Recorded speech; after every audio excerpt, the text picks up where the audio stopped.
Welcome to Mission 150, the podcast that tells stories from 150 years of Seventh-day Adventist mission to the world.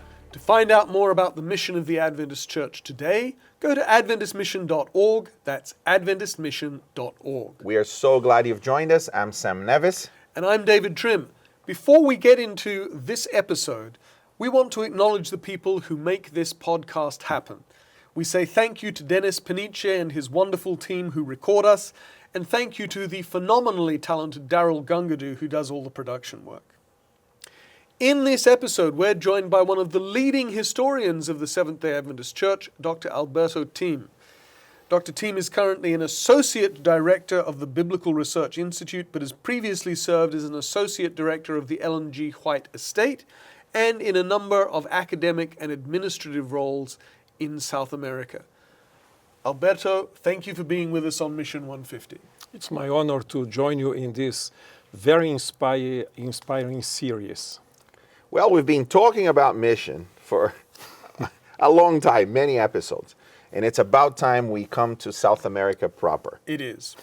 The mission of the Adventist Church reached South America, not because the church organized itself and sent a missionary there sponsored or anything like that. It came through someone who had a passion and decided, I'm going to go to South America. We need to reach this new continent. Tell me about that wonderful missionary. Well, his name is George Riffel. This is the American version of his name. Yes. He was born in Saratov, Russia, and in 1850. And actually his ancestors came from Switzerland and then immigrated to the south of Germany. And from the south of Germany, he went to the Volga region, because you remember that many Germans immigrated to that region. To Russia, yes. Yes, under the encouragement of Catherine the Great. And she actually, it's interesting, she was born in Stettin, or Stettin, you can say, in Prussia. Is the same place from where my mother's side of the family came. Right. And so she was encouraging people coming from Germany to that kind of region to develop, and so. And this family, the Riffel family, also joined that kind of, the group of migrants that went to that region. And it was interesting that after settling there, the family itself for 100 years, George, with his wife and a son, because he had just one son, David, they decided to go to South America. The reasons for it are not so clear, but at that time, at least settling in the south of Brazil, in Rio Grande do Sul state, I think that probably the, not say propaganda, or the advertisement of land for a very low price and a huge properties being available and so on.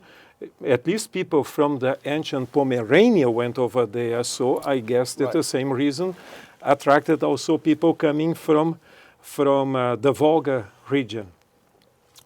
And they settled in 1876. In Rio Grande do Sul. That's correct. And for 3 years they were staying over there, but it seems that they did not adjust very much. And so they decided to go a step further, and they went to Entre Rios, the province in Argentina.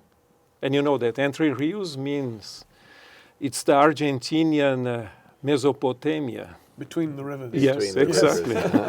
Because the two rivers there, the Uruguay and the Paraná River. And there he settled for some 5 years, but things were not doing as well as he expected, because he had problems with his harvest, the crops, and there were lack of rain sometimes, and they lost it. And there were also other problems. And then at the same time, he was attracted by his brother. He went to Kansas in the U.S. So the two of them both emigrated from Russia, one to South America and one to North America. Exactly. And then and so finally he was convinced that he should go to a better place in Kansas. And then over there, our brother Ludwig Conradi, or Louis Conradi, had established the church with his evangelistic campaigns. And the church, in Kansas? Yes, and the church was growing. In a German-speaking church? Yes. Actually, those were the colonies in the U.S. And he was a missionary mainly to the German-speaking immigrants. So what was the year Riffel moves to Kansas? Actually, it was 1880. Right. And in 1880, he moved to Crespo.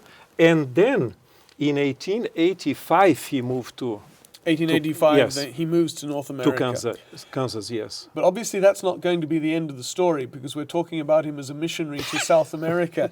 Now, it seems remarkable that as late as 1890, the only Adventist presence in South America was on the northern tip of the continent in the British colony of Guyana, which really had more to do with the islands of the Caribbean, the West Indies, than it did with South America. Now, as we've discussed in previous episodes, Sam, by the end of the 1880s, Adventist missionaries had gone to Europe, they'd gone to Australia, they'd gone to Africa, but not to South America. It seems extraordinary. How and why did George Riffel come to go from the United States to Argentina in 1890?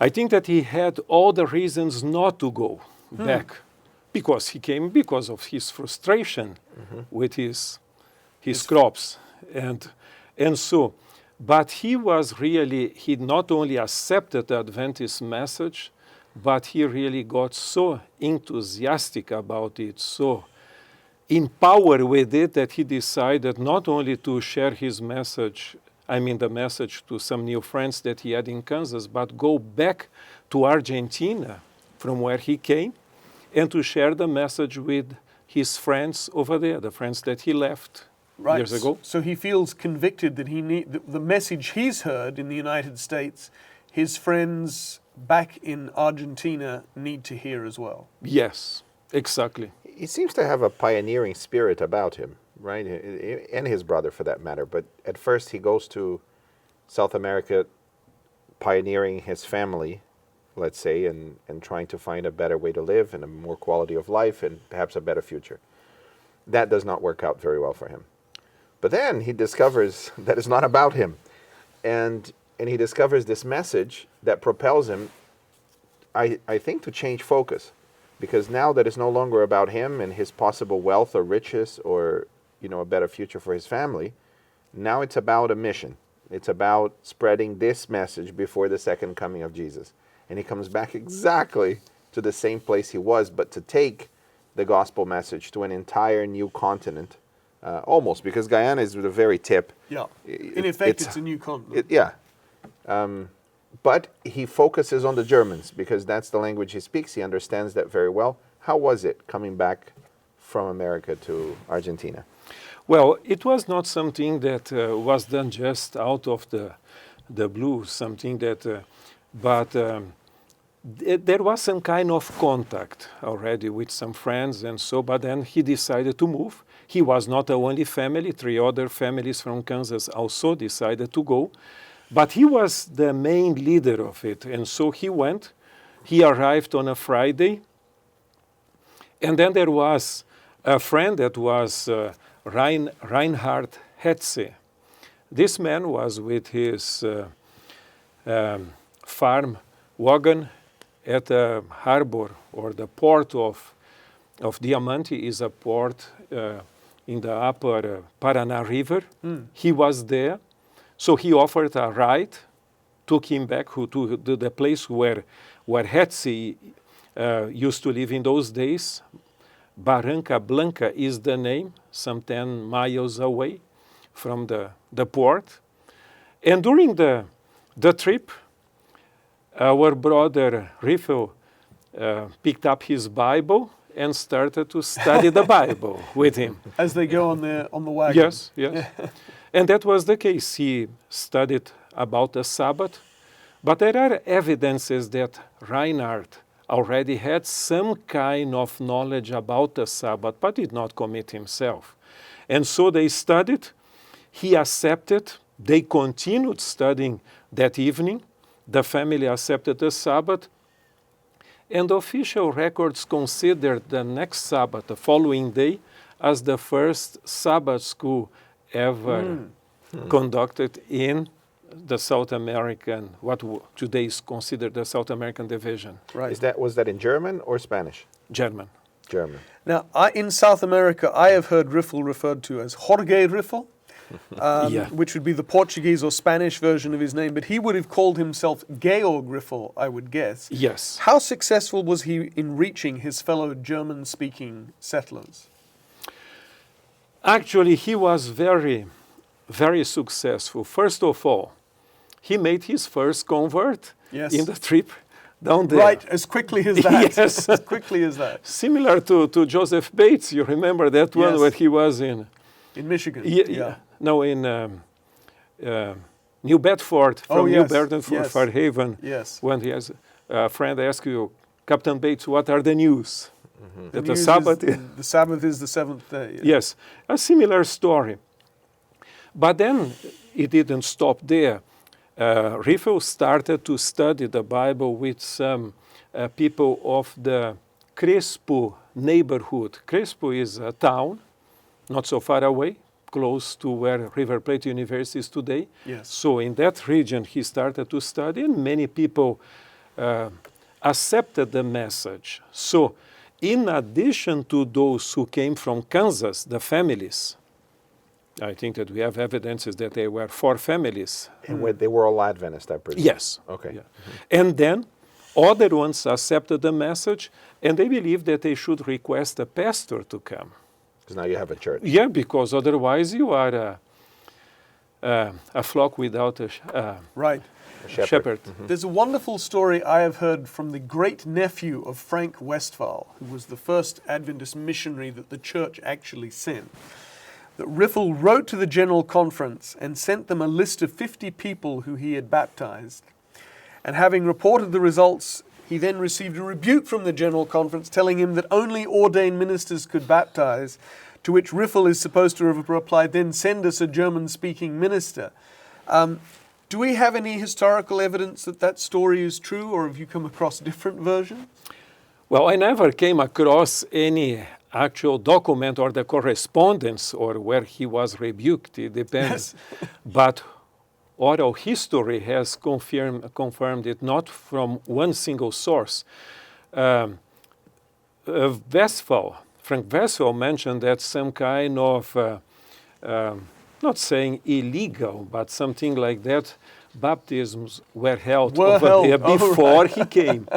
And Daniel Plank, that you know him? Yes, historian at River Plate University. Yes. Yeah, very good historian. Yes, and he wrote a book that has not been published so far for the lack of publisher, actually.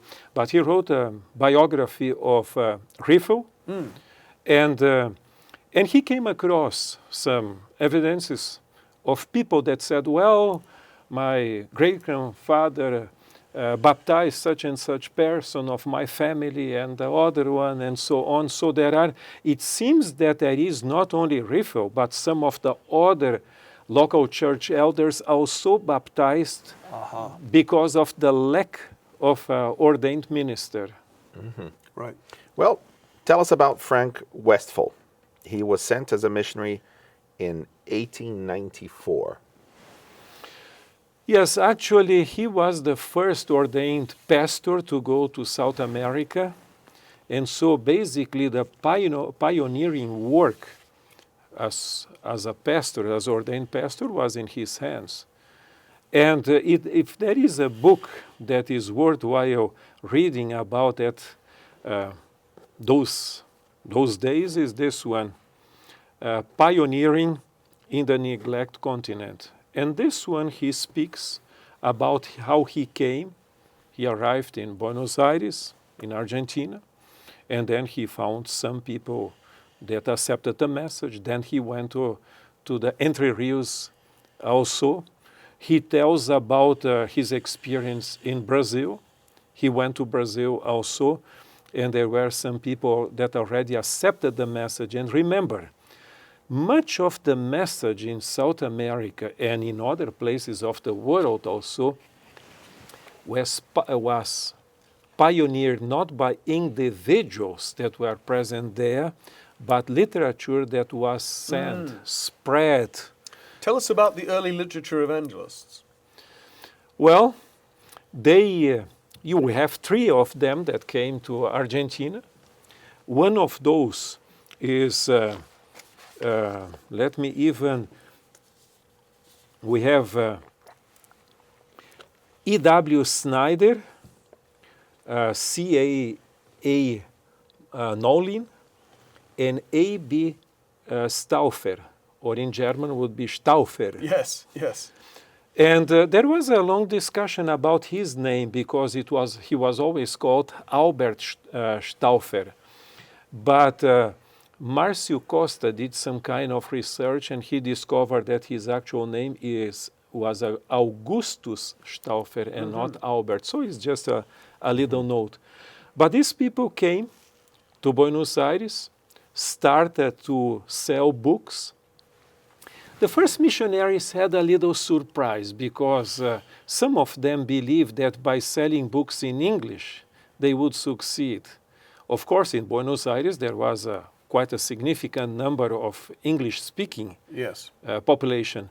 But outside of there, in the colonies, more in the countryside, they were basically Italians, Spanish, definitely, and Germans as well. So they had to switch a little bit the experience and sell books in German. Did we have publishers at that time that were publishing in Italian or Spanish? We certainly had ones that were publishing in German because the Review and Herald Publishing Association in Battle Creek was publishing in German from the 1870s. Initially for the German-speaking community in Europe, and then they also send materials over to Europe until the church can have its European printing house going. Right.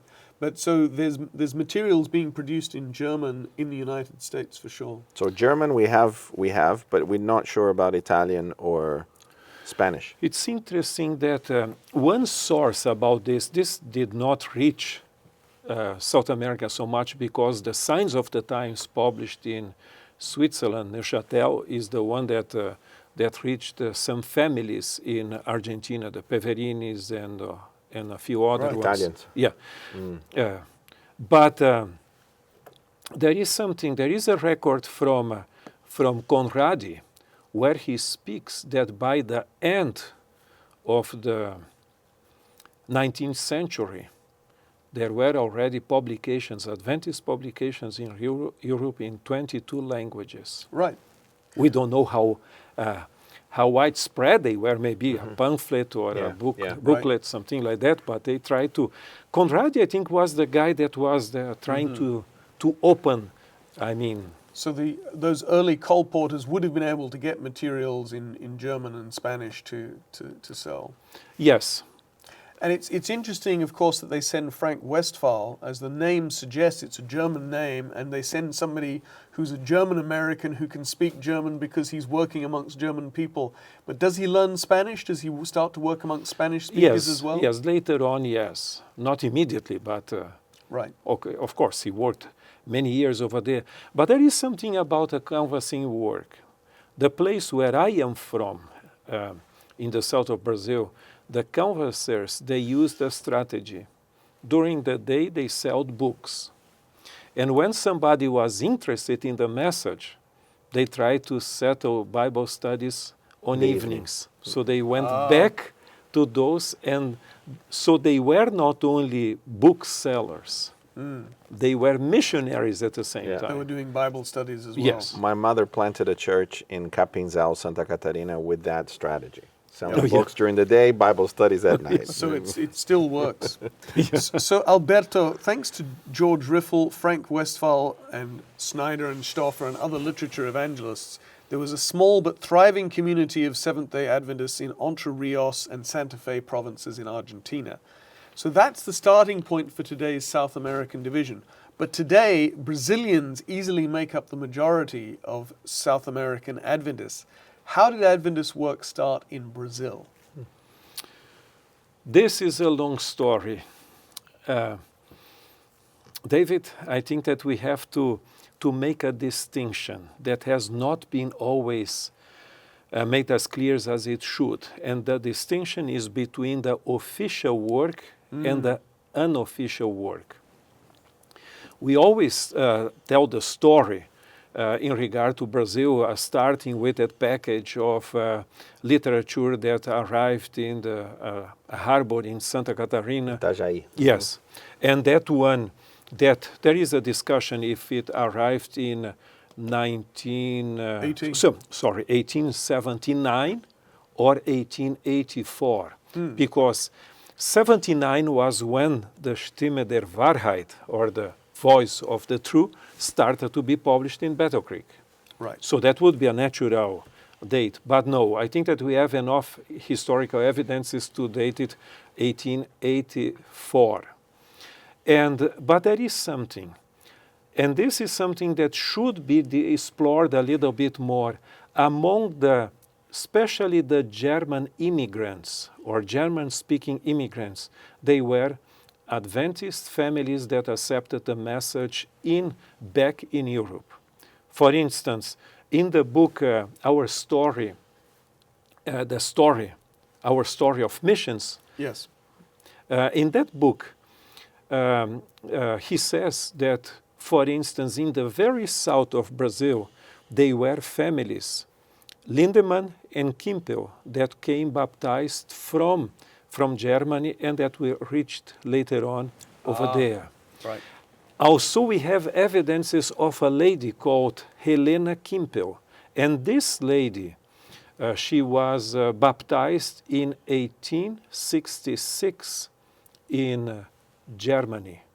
That was the time of Tchaikovsky, and not the time of Anderson. That's true. And she went over there as well.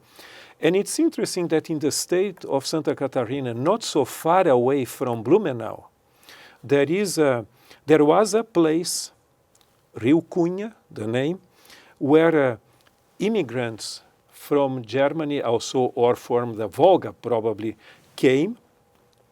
And on Sabbath, they had meetings for the Adventists, on Sunday for the Russians, Russian Orthodox. So this is the beginning, I mean the story before history or the prehistory. Prehistory, yes. yes. And I think that in Argentina and other places we might find some evidences also, in addition to the families that are already known. Right. So there are Adventists who've emigrated to Brazil, but they're not, unlike Riffle, they're not reaching out to their neighbors and converting them in large numbers. No. So when does the proper history, we've talked about the prehistory, when does the proper history start and how does that the start? crucial year is really the year 1895. Of course, there were people already keeping the Sabbath, receiving the literature. Some colporteurs went over there, but that's when the Westphal came, Frank Westphal, and organized the first 3 churches. In Brazil? Yes, in Santa Catarina, Rio de Janeiro, and Espírito Santo, that same year. So it's a year after he comes to Argentina, and Yes. he's already looking to expand into Brazil. Yes, I think the second chapter of this book here is his visit to Right. and of course the first baptism actually that one was in São Paulo. How does he know where Piracicaba. all these Adventists are? Because the 3 places you mentioned, they're pretty far from each other. Yes. Brazil's a big country. Yeah. Actually, what happens is the review received, letters. they sent literature, there was the address, and people started to write to the review, please send us a missionary, and so on. And that was the request also from Santa Catarina. Right. Once again, we see the role of media Yes. as keeping together this fledgling movement Yep. in different parts of the world. Their sense of unity came through what mediated material they received. Yeah. Now, it's interesting that Westphal is able to plant these three churches. I think, again, would we be right, Alberto, that he's working amongst German speakers? Because, of Yes. course, that's the language he can speak. Yes. And so it's at the moment, when it starts, it's not for the majority population, it's for the German immigrants to By Brazil. the turn of the century, I mean from the 19th to the 20th century, there is a report in the review, I guess, if I'm not mistaken, that says, well, we have some 400 German-speaking Adventists in Brazil and some 100 Portuguese-speaking. Right. So there was already that kind. So they make a transition fairly quickly towards reaching out to the majority population. Yes, yes. But the leadership of the church up to World War II, to a large extent, was people either German-speaking or from a German background. Right. How do you think that, it's a big question and maybe we need a whole episode for this, but how do you think our German heritage in the South American division still plays a part in how the church has grown and what it does today? Yeah, that's, if you will see the presidents of the South American division, all of them have at least a German name. And actually the leadership as in general was in this way, but then the German language was forbidden by law to be spoken in Brazil. Really? Yes. And that my mother did not speak, and my father, yes, but my mother did not speak any Portuguese. She learned reading the Bible under that law. And that was during the and after the Second transition. World War, correct?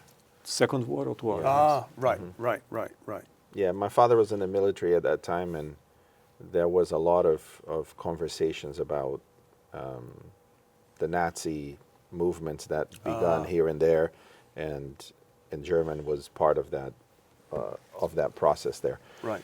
Okay, so I see perhaps our desire for orderliness. There is a desire for orderliness in the South American division that perhaps comes from that German heritage.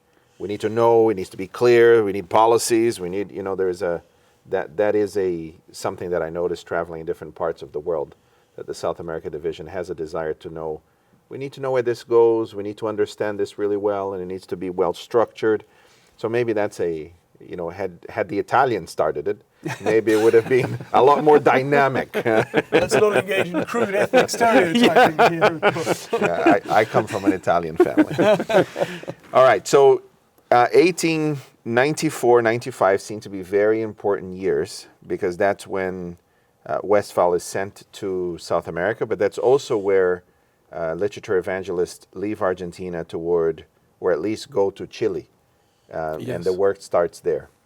What success did they have in Chile? I think that were basically the same as in other places. There was an eagerness to accept the message with strong opposition as such, but they went over What do there. you mean? How was that opposition materialized? Well, it depends. From Roman Catholicism, there was that kind. Now comes the heresy. Heresy. Yeah, heresy, the heretical people here again. But from the Lutheran side as well.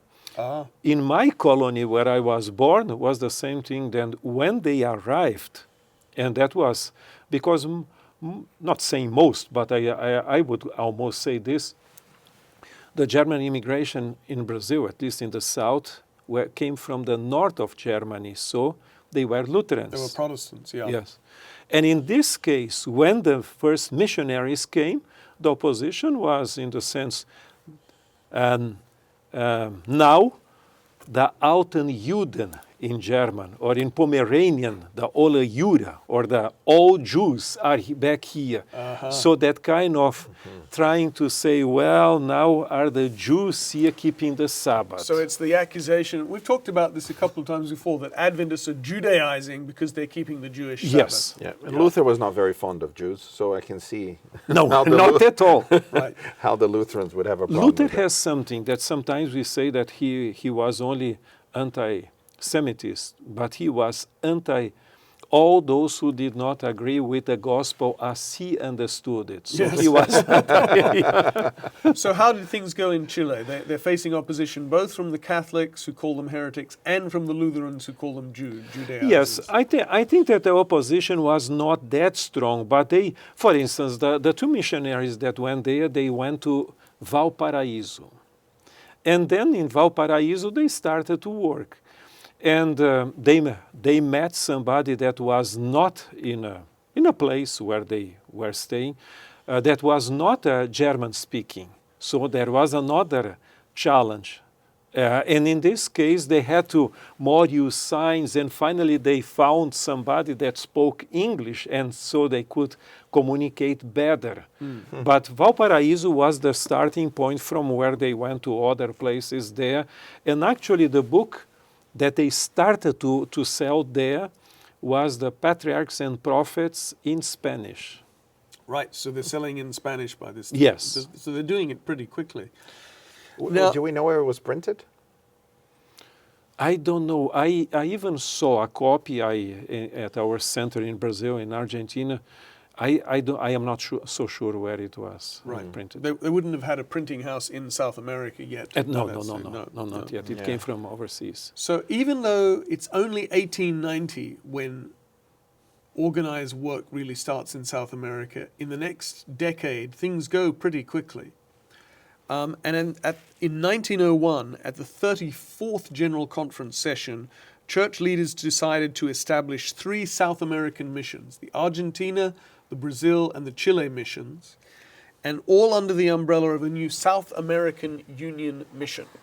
So we know things are happening because now the work's becoming organized, and Joseph Westphal, who's the younger brother of Frank Westphal, becomes the first president of the newly organized South American Union, which incorporates both Spanish and Portuguese countries. Alberto, tell us, how did the work in South America develop from the South American Union to the South American Division? Well, I think that we have two. One line would be more the organizational structure, how it developed, it started. But let's go to the, how can I say, overall portrait of the development of the church. It started, the movement of the Adventist presence was from south to north, Right. and from west, I mean, from East east to to west. west. East to west And so south to north. and this is a natural development. The population as well, because of the shore. You know, you have the Atlantic Ocean, and so starting in Argentina, it went down a little bit. The missionaries went even to the Patagonia and Falklands. Right. One of the 3 colporteurs down. But the movement started to go more towards the north, and so. And in the same way as the church was growing, the need of organization as well. And this is something that developed other missions, started to go, and they started to pay attention also to Peru, Right. Ecuador, Yes. and so they established a mission over there. Yes, and by 1909, you've got certainly, maybe a little earlier, you've got missionaries in Peru and Bolivia. Yes. And then in the year 1916, the South American Division was established. And that was in La Plata, in a meeting that they had in La Plata, Argentina. And then they had in Buenos Aires, the province of Buenos Aires, the first South American Division. Later on, it moved to Montevideo, Uruguay, because Montevideo was considered the Switzerland of South America in those days, very stable and so, Right. the economy. But then the so-called Tupamaros ruined the stability of the country. Some people that were trying to. And then in 1974, it moved to Brasilia, the new capital of Brazil. And so there are several reasons for it, but the division dates from 1916. As I recall, they had 3 unions. They had what they called the Austral Union, which is Argentina and Chile and Uruguay. They had Brazil as its own union, and they had the Inca Union, which was Ecuador, Peru, and Bolivia. So 1916 is the start of the of the South American division, with its headquarters, as you say, in Argentina. So in a very short space of time, they've gone from just a few isolated Sabbath keepers who've emigrated there to a really well-organized and dynamic church. It's a fantastic story. yes. Do we have most of that movement of growth happening through waterways? By that I mean, as it progressed from east to west, you don't have infrastructure in Brazil until perhaps much closer to the mid or toward the end, really, of the last century. But on the coast, you could go by boat or ship, even through the Paraná River and other rivers back and forth. So it's maybe a fluvial kind of growth. Well, in Argentina, definitely you have the Paraná River. That was where the first missionaries came and people and settlers. And so usually they sailed the Brazilian coast down till they reach Montevideo, Buenos Aires. And from Buenos Aires, then they took the boats to wherever they want to go, like and of course the Amazon, but once they start working the Amazon opens up the whole of the north of South America, and they have a missionary work on the Amazon in Peru as well as in Brazil. Well, what's the name of that boat up in the Amazon? Luzeiro. Luzeiro, yes. Yes. What year is Luzeiro? Do you know? Do you remember? Hallowell starts, I think, the late 40s. Yeah. Okay, so again, like 50 years after the events we're talking about here. But I think that this pattern that you mentioned works well for the Paraná River. Actually, the Paraná River starts in Brazil and flows down, but for Argentina. But in Brazil, no. That was basically by horse. But probably also by sailing up the coast. And I mean, even Frank Westphal found the church in Rio de Janeiro. He would have sailed there at that point. Yeah, the pioneer over there of sailing the Brazilian coast was actually Joseph Bates. Yes. Who really, in the 1850s. Long before. Yes. Yeah, 1820s. Actually, he sailed from Maranhão, João Pessoa, you have Recife, Salvador, Rio de Janeiro, Santos, Santa Catarina, he does not say, and Rio Grande. That he doesn't really, having traveled here, doesn't prioritize that as a mission field, as a way to come back.